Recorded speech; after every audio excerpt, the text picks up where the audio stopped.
So our second award this afternoon is the Halifax Overseas Club Essay Prize.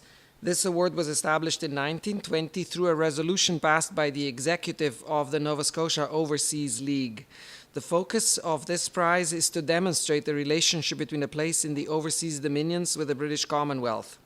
Research papers can be either historical or critical in nature, but they must speak to matters that stimulate the study of and interest in the closer relations of the constituent parts of the British Commonwealth.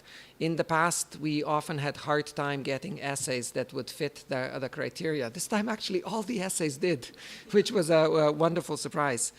This year's winner is Qi Chen, an undergraduate sociology and social anthropology student, and she's receiving the award for her paper, More Than a GDP Booster.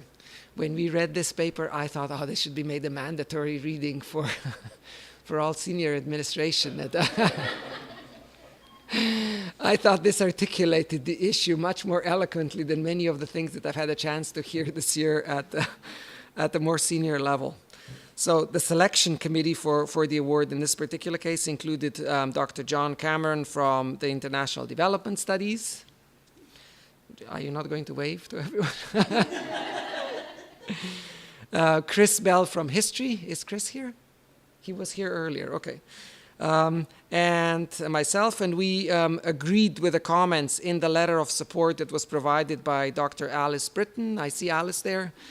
Of the Department of English, who suggests that Qi's paper demonstrates a critical approach to matters that stimulates the study of closer relations between Canada and the world and encourages policymakers to exercise their sociological imagination to treat international students, listen to this, as human beings who wish to thrive both academically and socially in Canada, as opposed to treating them primarily as economical assets for the universities. I guess you can hear that I was an international student one day. The committee agreed that that Qi's paper was thoughtful, engaging, and clearly argued a very important research topic. And so now I'd like to congratulate to Qi and invite her to the podium. Sure.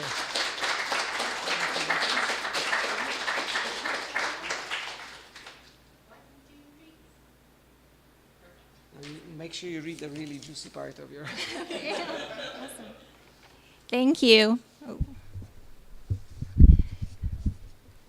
Good afternoon. Thank you all for being here. I would like to extend a huge thank you to the Nova Scotia Overseas League and especially to the selection committee for choosing my essay to be the recipient of the Halifax Overseas Club Essay Prize.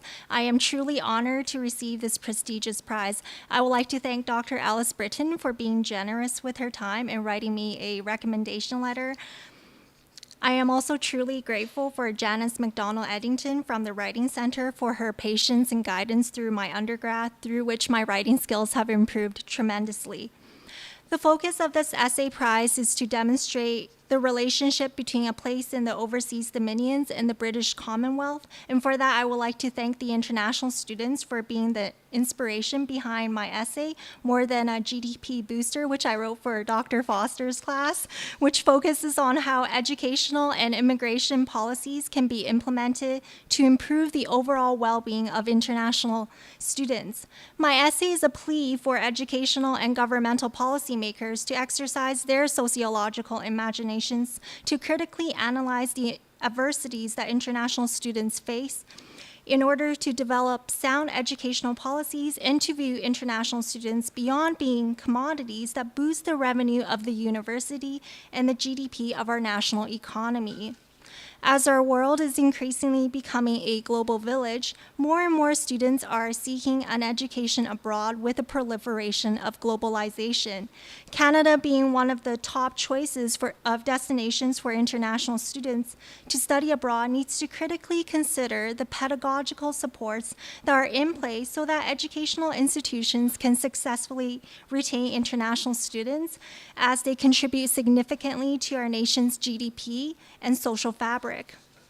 Here's an excerpt from my essay that highlights the significant contributions that international students make.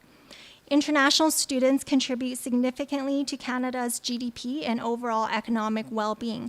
According to the Federal Department of Global Affairs, in 2014, international students in Canada spent around $11.4 billion on tuition, accommodation, and discretionary spending, a figure that translates to $9.3 billion in GDP.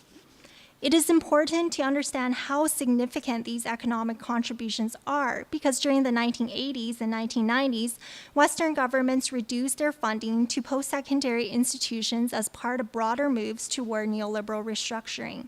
Subsequently, educational institutions and the federal government frame international students as imperative to the sustainability of economic growth as they contribute significantly to the revenue of the university and the GDP of the national economy. However, by merely perceiving international students as commodities that increase GDP, the underlying factors, such as the motivations for international students to study abroad, the financial difficulties faced by international students, and the resources available to assist foreign students in their transition to a new academic environment are often overlooked.